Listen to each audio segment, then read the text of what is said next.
Hey guys, I hope you guys are having an amazing day today. And today I want to touch some bases on what has been going on this past week here in the United States, the last week of July 2025 and the first week of August 2025. Yes, we did have some drops in the stock market, and the reason for the drop is because of the tariffs and also other political issues. But I want to focus on this video. I want to focus on what I believe that Russia has placed a bait on the president of the United States, Donald Trump, and Donald Trump took the bait.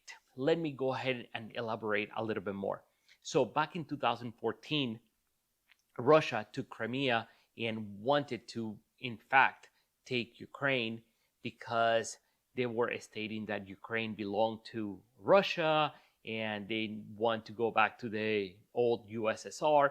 And they were also afraid that NATO was at their doorstep and they wanted to avoid on, on NATO going into Ukraine and so on. All right. So that happened in 2014. Then in February 2022,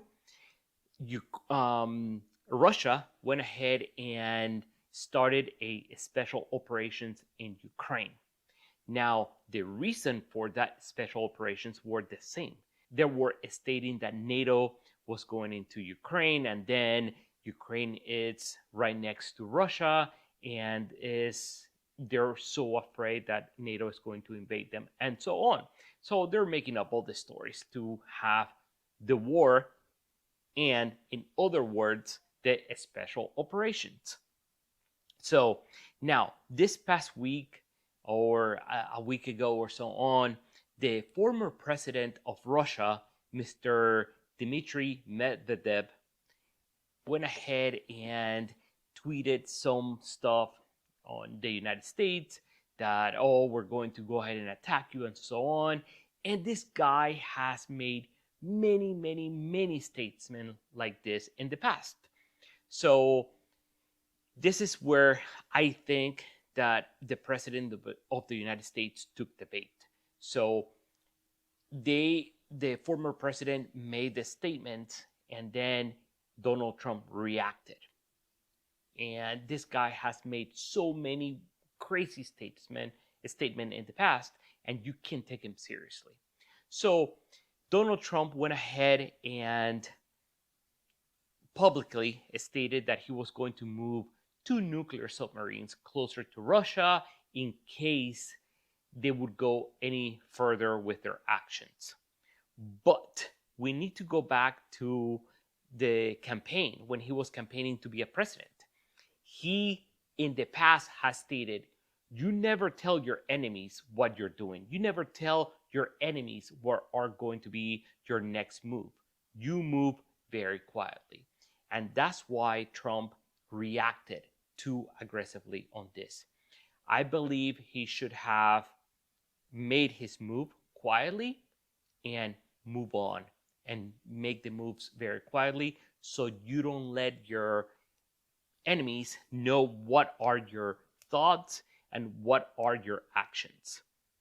Now, should you take somewhat the statement that Mr. Medvedev has made? Yes, you should take them seriously, but you act quietly. And in the long run, I believe this is going to give Russia more power and more fuel to tell their population that this is the reason why we have this special operations, because the West is trying to attack us. The West is trying to be at our doorstep. The West is trying to influence our thoughts and so on. And that's going to give Russia more fuel to tell their population of this or what they're trying to do, which is all propaganda, fake stuff. Now, the president of the United States also stated in late July 2025 that he was giving Russia between 10 to 12 days to come into an agreement to end the war in Ukraine. And that was pretty much an ultimatum. And I do not think that Russia is going to follow through. I do not think that Russia is going to come into an agreement. In fact, I believe Russia was the one, or has been the one, that wrote the book on how to mislead people, how to be so nice to you on front of your face, but then behind you, they go ahead and stab you. And that's why I think Russia is not going to come into an agreement. And let's see what happens. The 10th is this next Sunday.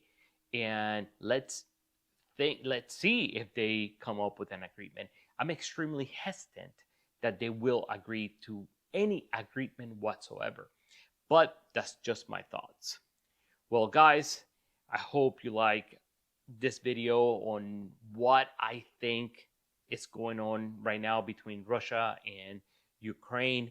I think the President of the United States took a bait, and this is going to, in fact, give more fuel to Russia, to give more excuses why they have these special operations in Ukraine. Now, lastly, and I hope I'm completely wrong about this, I think by the end of the year 2025, I think NATO is going to end up going into Ukraine officially. I'm sure they're in there, but officially they're going to likely go into Ukraine, and there's going to be more involvement of other countries, and likely the war is going to worsen much more prior to having an improvement. But I truly hope I'm completely wrong, and I truly hope that Russia and Ukraine come to an agreement by August the 10th, 2025, and then things end and we don't have any more losses of innocent individuals. All right, guys, have an amazing day and take care of yourselves. Okay, bye.